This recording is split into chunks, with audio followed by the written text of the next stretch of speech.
Hello, everyone. Today we are leveling the playing field with Ohio State Representative Jena Powell. Jena is here today to talk to us about how she is fighting to protect women's sports in her state. Jena, thank you for being here.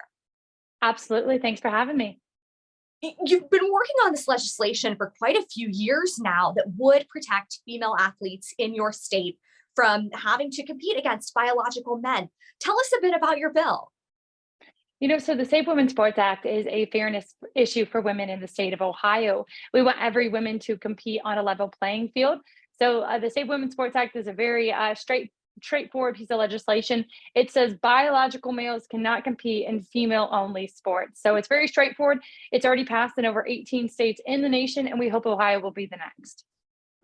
That is about as straightforward as a piece of legislation as anybody could ever have. It seems so simple, but these rights that women have fought so hard for are under threat. So what kind of feedback have you gotten from parents, from student athletes, even from teachers about what you're trying to do?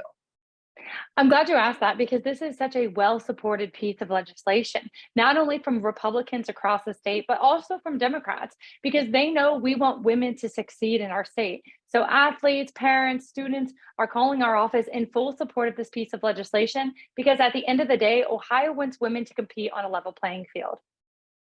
It seems like such a common sense issue, and yet it's under threat, just even from the highest levels of the federal government. We've got this new Title IX rule slated to come out in the next several months. The Biden administration says they're going to make another rule specifically about athletics. And so far, all signs point to them requiring every school in the country to allow biological men in women's sports. Should that go forward, what immediate effects do you see in your community? Well, absolutely not. Unfortunately, this is a war on women across the United States. Women deserve the opportunity to compete on a level playing field. Not only does it rob biological females of a gold podium, but it also robs them of scholarship opportunities, which means future opportunities for their entire life. And so in Ohio, we're saying, absolutely not. Biological males should not compete against female. There are so many scientific reasons for that. And in Ohio, we want to take a stand for women, just like many other states around the nation have already done.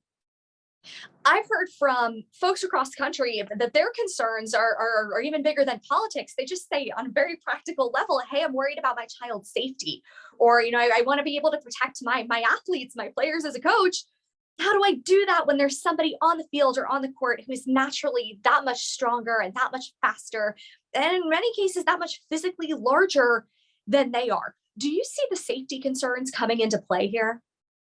Well, absolutely. As we all know, there's a biological difference at the very time of birth between a biological female and a biological male. So everyone knows, and that's why we support this. That's why there's support both on the left and the right for this, that it is not only a fairness issue, but it is a safety issue for biological females to compete against biological males in women's only sports.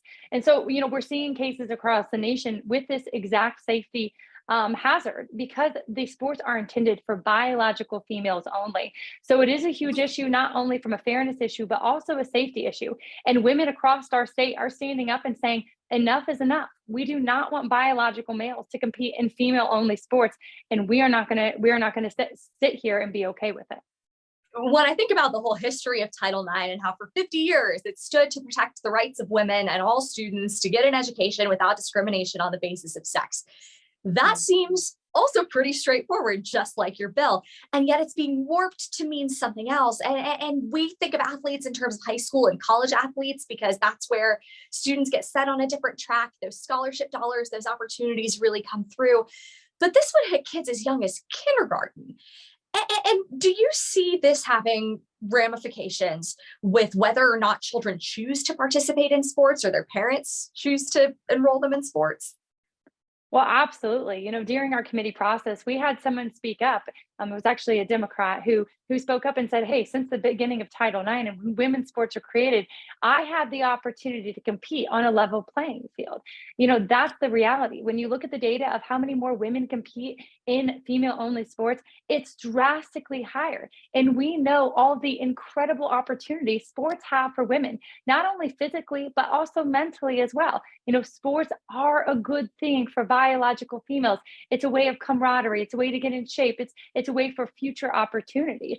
And so when you rob females of that opportunity, it's more than just athletics. It robs them of so many more things. And so when you have biological males competing against females, it truly is the end of biological female sports. That is a scary thing to think about, but such a great point that the impact of sports in a child's life is so much larger than what happens during a game or even during practice. This has effects on them, usually really positive effects that last a lifetime. Representative Jena Powell, thank you so much for joining us and for your work on this issue. Absolutely. Thank you for having me today.